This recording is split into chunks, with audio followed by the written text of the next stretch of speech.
por hoy, Ser Andújar. José María Martos. Y dentro de nuestro Hoy por Hoy en Ser Andújar vamos a ocuparnos de una efeméride, de un día internacional, de una celebración que concretamente, pues tal día como hoy, 23 de marzo, se celebra además en todo el mundo. Es el Día Meteorológico Mundial. Y de ese Día Meteorológico Mundial, pues qué mejor que sea nuestro meteorólogo de cabecera, nuestro hombre del tiempo, Francisco Gómez Delgado, el que nos dé todos los detalles habidos y por haber. Buenas tardes, Francisco. Muy buenas tardes, José María, ¿qué tal? Pues ante todo, vamos a comenzar, si te parece, hablando de eso, del Día Meteorológico Mundial. ¿Cómo surge y para qué? Bueno, pues como te comento, por Día Meteorológico Mundial, bueno, es un evento, ¿no?, que se celebra por parte de la Organización Meteorológica Mundial, pues anualmente, ¿no?, en este día, en el 23 de marzo, y bueno, cada año, pues va destinado a hablar sobre un tema en concreto, ¿no? Pues en este caso, el año pasado, creo, si no me equivoco, iba relacionado con el tema del océano.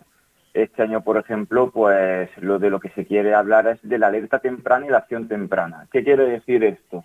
Quiere decir que, bueno, en un contexto en el que estamos de cambio climático, ¿no?, en el que cada vez, pues bueno, esos eventos extremos son más frecuentes, intensos, y cada vez tienen más impacto sobre la población, pues lo que se quiere es ir hacia un futuro en el que no las predicciones meteorológicas sean solo contar el tiempo que va a hacer, sino también que esas predicciones hablen del impacto que va a tener esa previsión sobre nosotros, sobre la sociedad, ¿vale? ¿Qué quiere decir? Pues, por ejemplo, si tenemos sucesos, por ejemplo, se prevén lluvias muy intensas, pues bueno, comentar qué impacto puede tener eso sobre nuestro día a día, y de esa forma evitar pues sucesos trágicos como puede ser la pérdida de vida humanas o pérdidas, por ejemplo, económicas, que en muchos casos son millonarias, ¿no? Con algunos eventos como pueden ser tan catastróficos como puede ser un huracán, o pueden ser inundaciones muy intensas, o incluso sequías muy prolongadas en el tiempo, ¿no? De hecho, hay que decir que desde el año 70, ¿no?, a raíz también de este contexto de cambio climático, esos eventos extremos pues se han prácticamente quintuplicado, ¿vale?, ese número de desastres. De hecho, entre 1970 y 2019 aproximadamente, como digo, se ha quintuplicado, ¿vale? De hecho, lamentablemente, ¿quiénes son los que más sufren estos efectos? Pues los países pobres. ¿Por qué? Pues debido precisamente a esto que estoy comentando, a la falta de sistemas de alerta temprana, ¿vale? A la falta de sistemas que puedan proporcionar a esa población pues avisos que le permitan pues un poco resguardarse un poco de esos eventos extremos.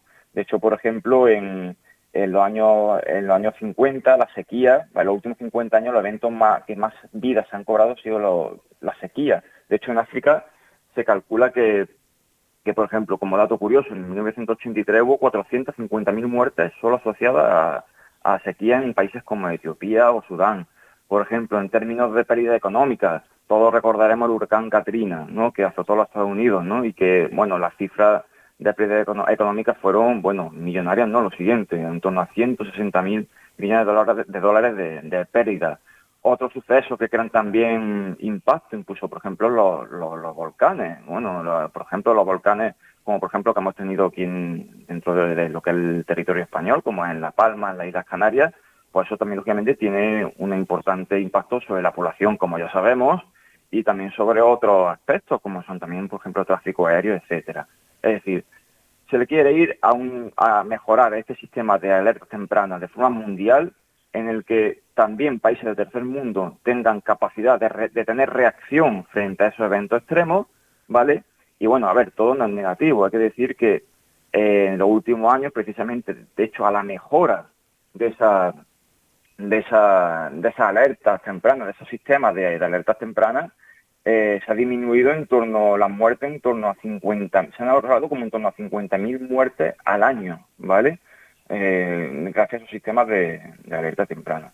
Por lo tanto, bueno, como comento, ese es el tema de que a la que se dedica el Día Mundial Meteorológico Mundial y bueno, pues es un poco a ayudar a mitigar esos efectos también futuros del cambio climático. ¿Y cómo se puede celebrar ese Día Meteorológico Mundial? Bueno, principalmente como se celebra, bueno, por ejemplo, aquí en España la AEMET, por ejemplo, sí que hace algún evento, pero bueno, un evento a nivel interno. La verdad es que no hay como tal nada nada oficial en el que toda la gente pueda participar, ¿vale? Es más bien algo emblemático, pero bueno, tampoco tiene mayor repercusión a nivel, por lo menos mediático. Sí, pero efectivamente, teniendo en cuenta que luego hay otros días, pues no sé, el día del planeta, el día de otros fenómenos, choca cuando menos que ese día meteorológico no tenga su propia celebración para que la ciudadanía también tome conocimiento y constancia de la importancia que tiene, ¿no? Pues sí, precisamente, bueno, aquí podríamos hacer una crítica, porque precisamente este día, que por supuesto será sí, tiene su repercusión, no es que no tenga impacto mediático, ni mucho menos, ¿no? Lo que no quiero decir eso, me refiero a que, lógicamente, para lo que va incluso dedicado este año, que precisamente es al impacto de esos fenómenos extremos sobre la población, y más, por ejemplo, en esta misma semana, ¿no? Que en zonas, por ejemplo, como comentamos ayer en la previsión meteorológica, pues en zonas de, por ejemplo, de la Comunidad Valenciana, que han tenido esas acumulaciones tan importantes de precipitaciones con inundaciones, pues lógicamente es verdad que sería de hacer de un modo más partícipe, ¿no? Un poco más partícipe a la sociedad, para que también ellos sean un poco, para que la sociedad sea un poco también consciente de a lo que nos enfrentamos en un futuro, ¿no? Así que bueno, sí que podría decir eso, ¿no? Al respecto. Pero la ciudadanía, ¿cómo puede colaborar o cómo puede participar en poner su granito de arena en este apartado meteorológico? Bueno, el problema de todo esto, la sociedad puede poner su granito de arena, pero el problema de todo esto es que al final es un aspecto económico, ¿no? Entonces al final quien tiene que tiene la potestad en lo que es en este ambiente, a la hora de mejorar estos sistemas de alerta temprana, al fin y al cabo son los gobiernos, ¿no? La sociedad, ¿cómo puede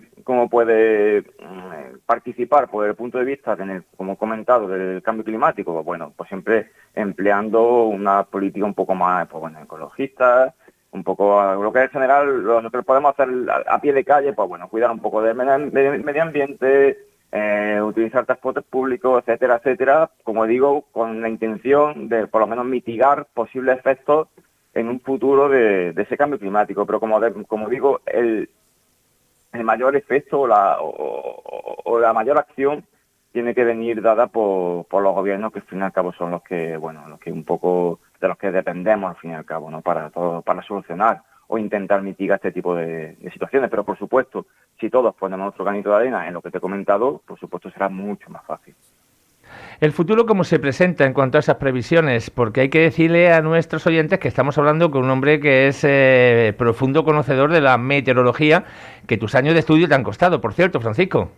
Que nadie piense que es que uno dice, pues es que ha mirado el cielo y dice, va a llover 3 días. No, ni mucho menos, ¿no? No, ni mucho menos. De hecho, yo soy de las personas que soy bastante crítica con bueno, hay mucha gente y bueno que se piensa que esto de la meteorología, pues bueno, no hace falta nadie, ¿no? Yo miro mi app del móvil o me meto en cualquier predicción que está automática, que no tienen detrás ningún meteorólogo que haya puesto su conocimiento y ya está, no hace falta nada más.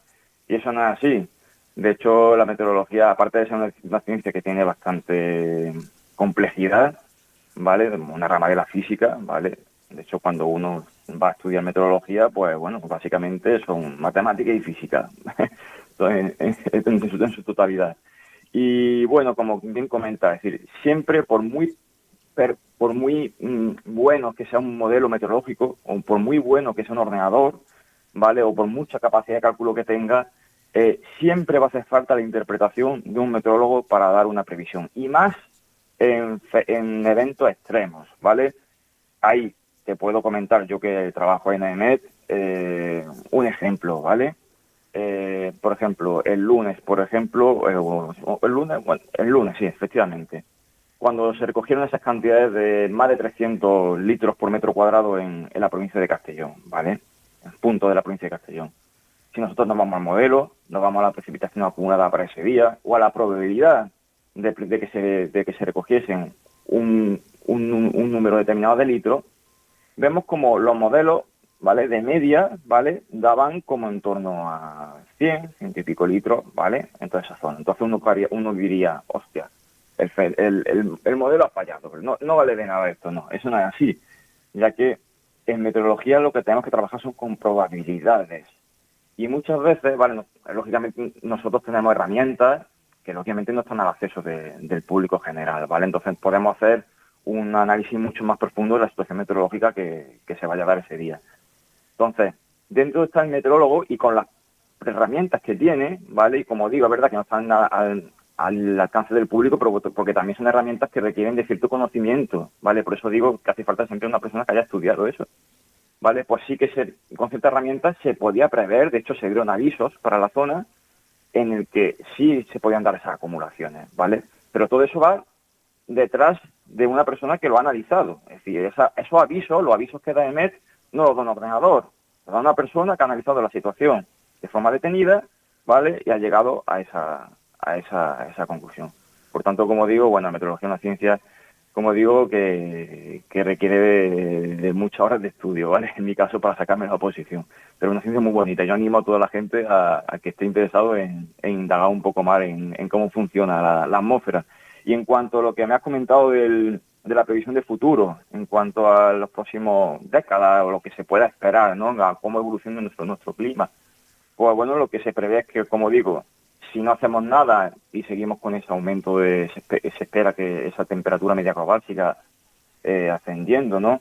Pues se espera que esos eventos extremos que he comentado anteriormente, como son sequías, fenómenos como huracanes, como lluvias muy intensas, inundaciones, pues sean cada vez más frecuentes.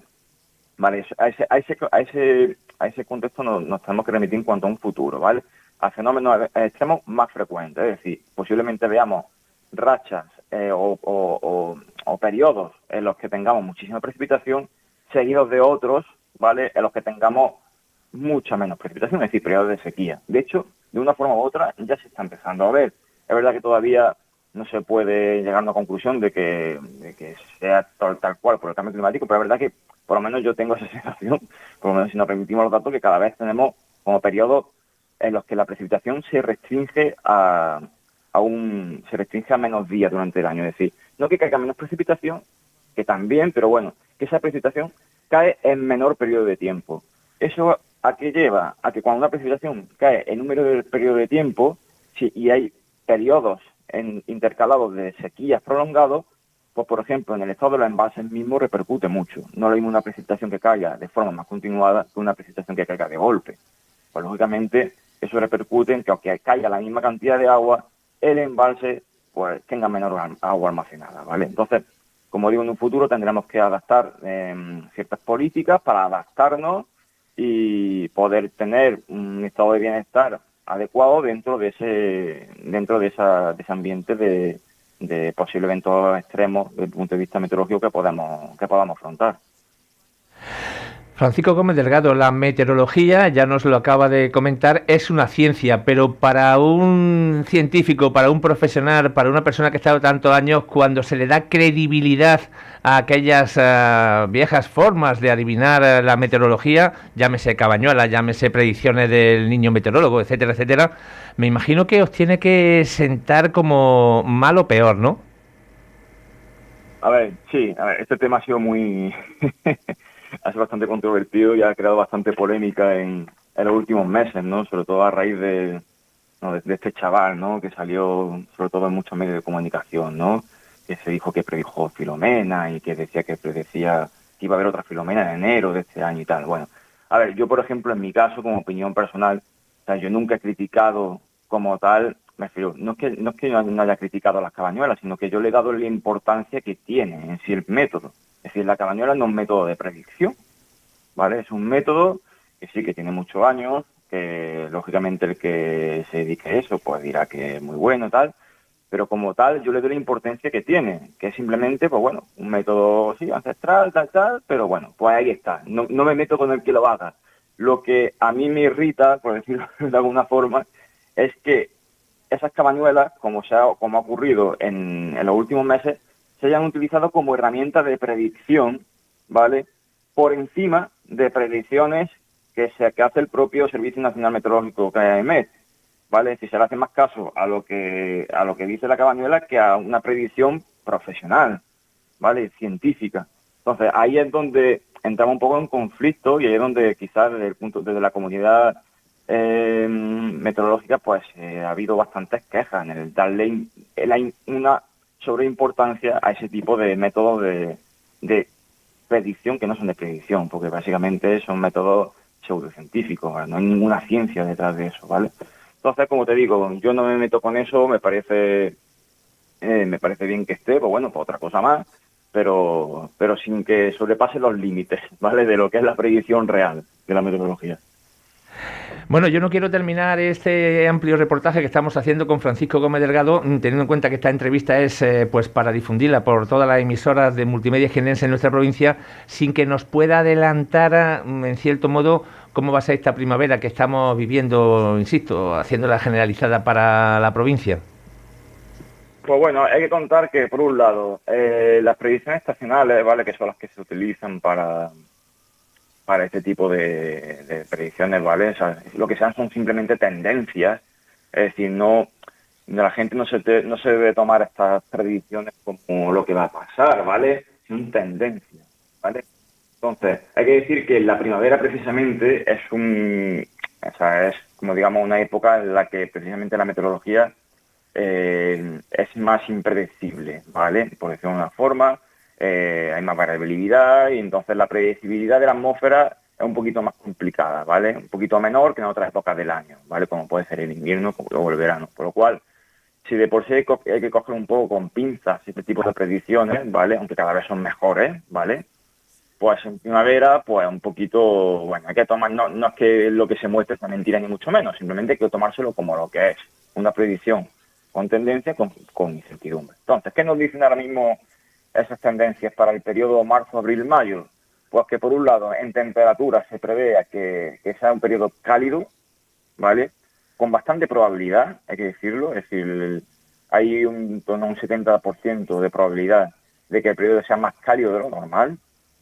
Y en cuanto a precipitaciones, lo que nos indican esas predicciones es que, centrándonos en lo que es la mitad sur peninsular, es decir, en Andalucía, y en concreto en nuestra provincia, pues se puede decir que estaríamos en torno a, bueno, en la mitad occidental de Andalucía se prevé que el periodo sea más seco de lo normal, ¿vale? Aunque no con una probabilidad tan alta como en el tema de las temperaturas. Que sea más seco de lo normal no quiere decir que no vaya a llover, sino que si, como ejemplo, si de media en la primavera, en Andújar, caen de media 200 litros, pues más seco de lo normal quiere decir que puedan caer 120, ¿vale? Si no quiere decir que no vaya a llover. Pero como digo, estos son simples tendencias, la tendencia es que sea más cálido y más seco. Veremos lo que ocurre finalmente. Pues lo que ocurre es que vamos a poner el punto y final a este programa, a esta entrevista, y si le parece a Francisco Gómez Delgado, aprovechamos, aunque sea adelantar un poquito el horario habitual de la información meteorológica, para quedarnos con eso, con la información meteorológica ahora ya centrada en Andújar y nuestra comarca. Vale, pues bueno, pues durante el día de hoy tenemos una zona de bajas presiones que se encuentra situada en torno al suroeste peninsular, en torno al Golfo de Cádiz, bastante activa, pero lamentablemente la mayor actividad la dejará en la mitad occidental de Andalucía, ¿vale? Las provincias de Sevilla, Málaga, Córdoba, de hecho hay avisos en esas zonas por precipitaciones intensas. Y en cuanto a nuestra localidad y comarca, pues bueno, ahora mismo tenemos bastante nubosidad, con algunas precipitaciones débiles. Entre ayer y esta noche se han acumulado en torno a 17 y 18 litros por metro cuadrado, no está mal, ¿vale? La verdad que hace falta más agua, pero bueno. A lo largo de la mañana seguiremos con estas precipitaciones débiles, que bueno, van poco a poco acumulando algo, no mucho, pero bueno, como digo, durante la mañana irán continuando esas precipitaciones. De cara a la tarde posiblemente cesen, aunque no se descarta algún chubasco local, ¿vale?, de cara a la tarde. En cuanto a los próximos días, mañana jueves, es posible que durante la noche, durante la próxima madrugada, de nuevo aumente la probabilidad de precipitaciones, en general de carácter débil, no se esperan grandes acumulaciones, Y ya de cara a la tarde del jueves quedaría un ambiente un poquito más variable, pero bueno, seguiremos con bastante nubosidad y con algunos chubascos, pero esta vez, en este caso, de carácter más disperso, ¿vale? Digamos que mañana jueves va a ser un día de precipitaciones intermitentes, ¿vale? Pero que tampoco parece que vayan a acumular gran cantidad. Viernes, un día parecido al jueves, ¿vale? Posibilidad de algunas precipitaciones, incluso no se descarta alguna tormenta de cara a la segunda mitad del día, pero serían precipitaciones de corta duración, ¿vale? Y ya de cara al fin de semana parece que la situación tendería a estabilizarse. Ya esa zona de bajas presiones ya nos abandonaría y como digo, especialmente de cara a la tarde del sábado tendríamos un ambiente bastante más estable, incluso veríamos un poquito más el sol. Igualmente el domingo un ambiente en general con nube y sol y ya prácticamente sin precipitaciones. De hecho, el domingo las temperaturas ascenderán, precisamente seguramente porque el cielo está un poquito más despejado y se esperan temperaturas en torno a 23-24 grados. Por lo tanto, el domingo será un día plenamente primaveral. Parece como avance que de cara a la semana siguiente volvería a acercarse en otra zona de bajas presiones y parece que de cara a mitad de la semana podríamos ver las lluvias. Pero bueno, estamos hablando de una semana vista, por lo cual bueno, iremos un poco perfilando este pronóstico los próximos días. Por supuesto que sí. Pues muchísimas gracias por este conocimiento que nos ha transmitido sobre la meteorología y también sobre esos datos que tenemos en Andújar para esta próxima fecha. Lo dicho, muchas gracias, felicidades por este Día Mundial de la Meteorología y le dejo la palabra a Francisco Gómez Delgado por si desea añadir algo más. Pues no, solamente decirte bueno que muchas gracias y nada, y sobre todo, lo repito, animar a toda la gente que esté interesada en esto de la meteorología, que es un trabajo bastante bonito, bastante motivador, ¿vale? En el que uno se siente bastante útil, porque al fin y al cabo está haciendo un servicio a la sociedad y ya no solo por lo público, o sea, hay también otros aspectos privados, otras empresas privadas que se dedican a esto, o sea, independientemente que sea público o privado y nada, pues simplemente eso. Hoy por hoy, Ser Andújar.